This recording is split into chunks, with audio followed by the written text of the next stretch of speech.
எஸ்தரை குறித்து வேதத்துல வாசிக்கும் போது அவள் அவங்கள்ட்ட பேசும்போது வைராக்கியமா பேசுறான். என்ன பேசுறாங்க? தன்னுடைய தகப்பனிடத்துல பேசும்போது என்ன சொல்றாங்க? நான் இன்றைக்கு கட்டளையை மீறி ராஜாவினிடத்தில் பிரவேசிப்பேன், நான் செத்தாலும். அங்க என்ன பேச்சு கேட்கல? அங்க என்ன பேச்சு? கெத்தான சவால் விட்ட பேச்சு. அப்பாவுக்கு என்ன பேச்சு தான் தேவை? அப்பா அந்த பிள்ளை என்ன நினைச்சிட்டு இருக்காருன்னா, கோலைன்னு நினைச்சிட்டு இருக்காரு. அவர் என்ன சொல்றாரு அப்படின்னா, இத பாரு, நீ ராஜ மேன்மை கிடைச்சதை நினைச்சு நீ சந்தோஷப்படாத. இந்த காலத்தில் நீ மௌனமாய் இருந்தால் யூதருக்கு சகாயமும் ரட்சிப்பும் வேறு ஒரு இடத்திலிருந்து வரும், நீயும் உன் தகப்பன் வீட்டாரும் அழிந்து போவீர்கள், நீ தான் கஷ்டப்படுவ.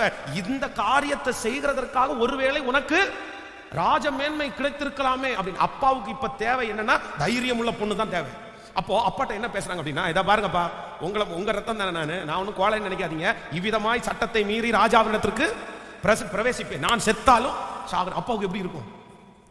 வந்துச்சுடா சிங்க குட்டி, இதான்டா என் பிள்ளை, என்னமோ நினைச்சிட்டு இருந்தேன், என்ன போ இதான் எதிர்பார்க்கறேன் அப்படின்னு. இது ராஜாட்ட போனா நடக்குமா?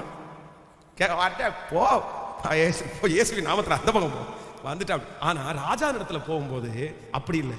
அவன் வெளியே அந்த முற்றத்துல நிற்கும் போது இப்ப ராஜா செங்கோலை காண்பிக்கிறாரு. சரி வாப்பா, நீ யாரா இருந்தாலும். உடனே எஸ்தர் சொன்ன அவன் சொன்னா, நீ ராஜ்யத்தினுடைய பாதியை கேட்டாலும் நான் உனக்கு தருவேன். நம்மளா இருந்தா என்ன பண்ணிடும்? பா அடிச்சுடா லக்கி, ராஜாவுடைய இருதயம் நம்ம பக்கமா திரும்பிருச்சு, போற்ற வேண்டியதான் ஒரே போடு.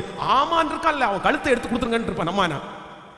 நம்ம போட்டு டப்புன்னு உடச்சிடும். நமக்கு வாய்ப்பு கிடைச்சிருச்சு, அவ்வளவுதான் நம்ம பேசிடும். ஆனா அவங்க என்ன பண்றாங்கன்னா, இல்ல நான் ஒரு விருந்து பண்றேன், அதுக்காக உங்களை கூப்பிடுறதுக்கு தான், நான் பழி வாங்குறதுக்கு கூப்பிட வரல, விருந்துக்கு கூப்பிடுறேன்.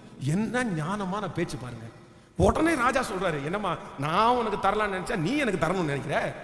என்ன ஒரு பொண்ணு, அப்பாட்டையும் நல்ல பேர் வாங்கிட்டாங்க, கேட்கல, இப்ப ராஜாட்டையும் நல்ல பேர் வாங்கியாச்சு, அப்புறம் கத்திர இடத்துலயும் நல்ல பேர் வாங்கியாச்சு. ஆமேன்னு சொல்லுங்க.